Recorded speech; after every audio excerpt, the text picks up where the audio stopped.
किसान भाइयों, गन्ने की फसल 3 पानी तक ही दिखा देती है कि वो कैसा उत्पादन देने वाली है। अगर आपने सही समय पर खरपतवार नियंत्रण कर लिए, बुआई में सही खादों का चयन कर लिए और पहले दूसरे तीसरे पानी तक जो है अपनी 70% तक खाद गन्ने की फसल में डाल दी सही मात्रा में, तो किसान भाइयों आपका गन्ना बहुत ज़बरदस्त आपको उत्पादन देगा, लास्ट तक नहीं दबेगा। यही समय होता है एक अच्छी फसल की नींव रखने का। इसीलिए मैं कहता हूँ किसान भाइयों की बुआई के समय पर हमें खादों का सही मात्रा में सही तरीके से चयन करना चाहिए। 3 पानी तक सारे खाद निपटा देने चाहिए। किसान भाइयों, गन्ना बुआई से तीसरे पानी तक हमें कौन कौन से खाद कैसे डालने चाहिए, वैसे तो मैं इस पर कई वीडियो बना चुका हूँ पहले भी, लेकिन अब बुआई का समय है, फिर भी कई किसान पूछ रहे हैं कि एक परफेक्ट डोज कॉम्बिनेशन बता दो हमें गन्ना बुआई का। किसान भाइयों, आज तो मैं फिर आपको एक गन्ना बुआई की डोज बताने वाला हूँ। पहले पानी तक की मैं बताऊंगा, लेकिन मैं अगली वीडियो कल ही जो है मैं पेड़ी गन्ने के ऊपर लाऊंगा कि पहले डोज हमें जो है किस किस खाद की देनी है, कितनी मात्रा देनी है, क्योंकि इस बार हमारे बहुत सारे किसान भाई पूछ रहे हैं, जबकि मैंने इस पर भी कई वीडियो बना दिए। किसान साथियों, चैनल को सब्सक्राइब करिए। सब्सक्राइब करेंगे तो ही आपको सारी वीडियो मिलेंगी, और वीडियो को कृपया पूरा देखा करिए। अगर 8 मिनट की वीडियो है तो 4 मिनट तो देखो, 5 मिनट तो देखो, तभी तो कुछ पता चलेगा। आपने 2 मिनट देखी, आधा अधूरा ज्ञान लिया और फिर उसे उपयोग किया तो दिक्कत हो जाती है। किसान भाइयों, आज मैं फिर आपको एक परफेक्ट डोज कॉम्बिनेशन बताने वाला हूँ। गन्ना बुआई में हमें क्या खाद लेने हैं जिससे हमारा जमाव अच्छा है, और जो NPK की मात्रा है जो हमें अपने गन्ने फसल को देनी है, क्योंकि यही जो खाद है वो सबसे ज़्यादा गन्ना फसल को या किसी भी प्रकार के फसल को शुरुआत में चाहिए, नाइट्रोजन, फास्फोरस और पोटाश।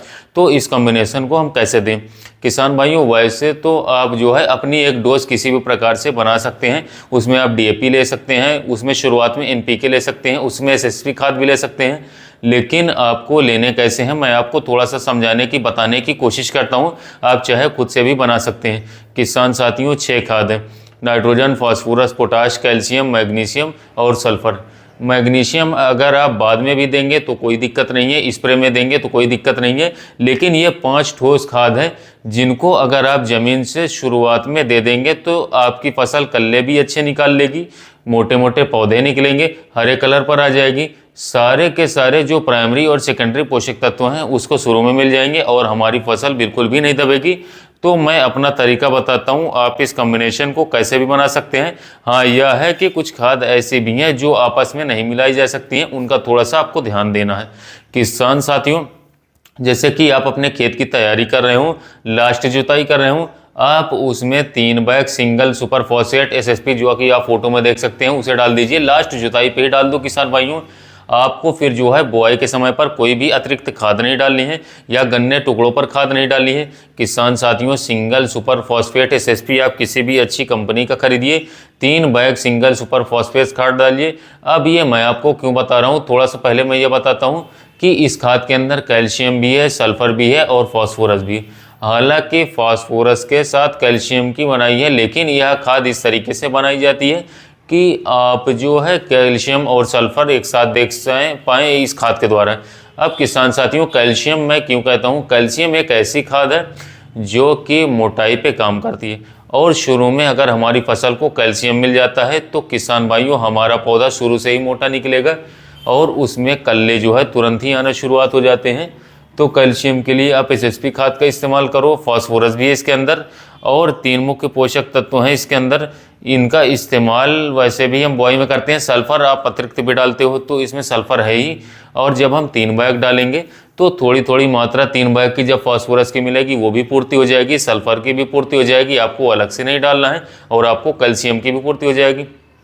तो यह बहुत ही ज़बरदस्त खाद है बुआई के लिए। आपको 3 बैग डालने हैं, पूरी की पूरी मात्रा तीनों खाद की पूरी हो जाएगी। अब आप निकाल लो खूर। खूर निकालते वक्त आपको लेना है 1 बैग यूरिया, सिर्फ 1 बैग यूरिया आपको लेना है। 5 बीघे खेत की यह डोज बता रहा हूँ।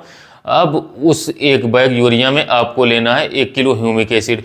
ह्यूमिक एसिड जमाव के लिए जो है, जड़ों के विस्तार के लिए सबसे ज़्यादा काम करता है। जल्दी जमेगा आपका गन्ना जो है और हरा भरा रहेगा। किसान भाइयों, जो आंखें नहीं जमने वाली हैं वो भी जमेगी। तो आप जो है 1 किलो ह्यूमिक एसिड का प्रयोग बुआई के समय पर जरूर करें यूरिया के साथ। अब आती है दवा। किसान भाइयों, 4 खाद हो गए हमारे: कैल्शियम, सल्फर, फास्फोरस और यूरिया यानी कि नाइट्रोजन। अब आती है दवा।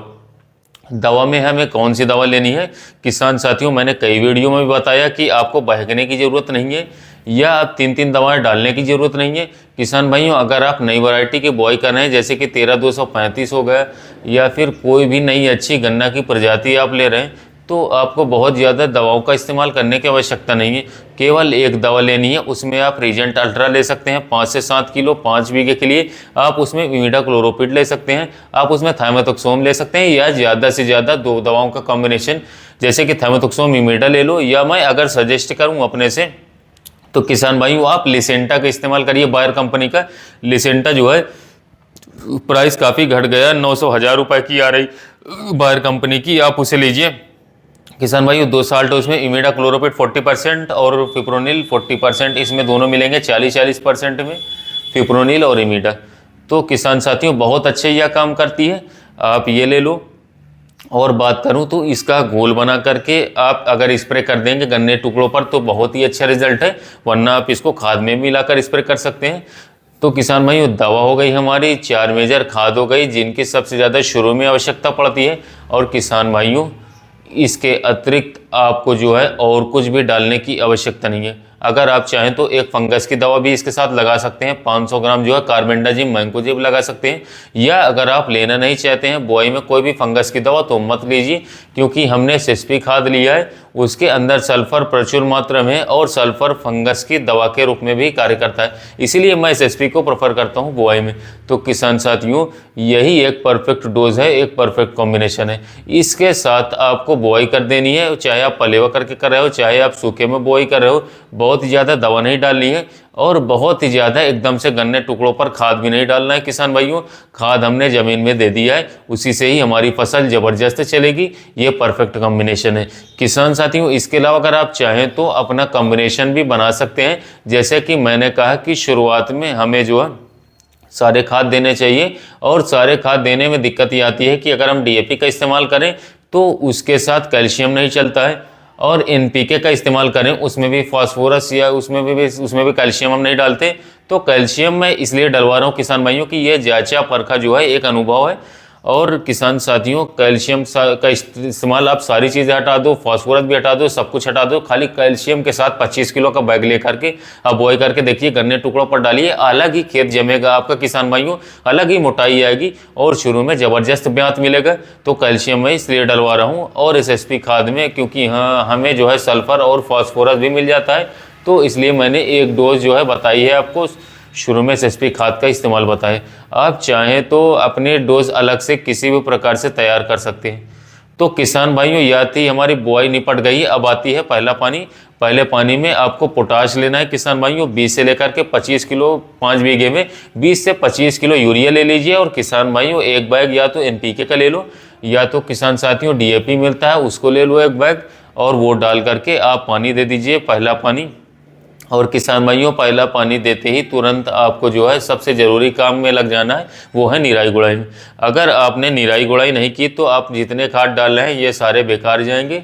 सारे के सारे खाद हमारे खरपतवार मिल जाते हैं और फिर डबल किसान को फिर मेहनत करनी पड़ती है। तो सारे काम बंद करके किसान भाइयों पहले पानी के तुरंत बाद जो है आपको निराई गुड़ाई शुरू कर देनी। किसान भाइयों अगर आपको एनपीके 12-32-16 मिल जाता है और पहले पानी पर आप वो इस्तेमाल कर रहे हैं तो आप चाहें तो पोटाश खाद मत लीजिए। किसान साथियों एनपीके के अंदर पोटाश भी आता है 16%, उससे भी काम हो जाएगा। और 0050 का इस्तेमाल हम बाद में कर देंगे तो हमारी पोटाश की मात्रा भी इसी से पूरी हो जाएगी। हमें अपना खर्चा भी बचाना है, इसीलिए मैं एसएसपी को रिकमेंड कर रहा हूँ किसान भाइयों बुआई में, कि हमारा कैल्शियम का खर्चा बच गया, क्योंकि कैल्शियम 1700-1800 रुपये में 25 किलो आता है और हमें कैल्शियम डालना नहीं पड़ता है। सल्फर हमें अलग से नहीं लेना है। और किसान भाइयों 12-32-16 हमें मिल जाए पहले पानी में तो हमें अलग से जो है हाँ महंगा खाद यानी कि पोटाश भी नहीं डालना है। आप स्प्रे के माध्यम से 0050 के द्वारा पोटाश की पूर्ति करेंगे। एनपीके के अंदर पहले पानी में मिल ही जाएगा पोटाश और यहीं से एक अच्छी गन्ने की शुरुआत हो जाएगी। किसान भाइयों धन्यवाद।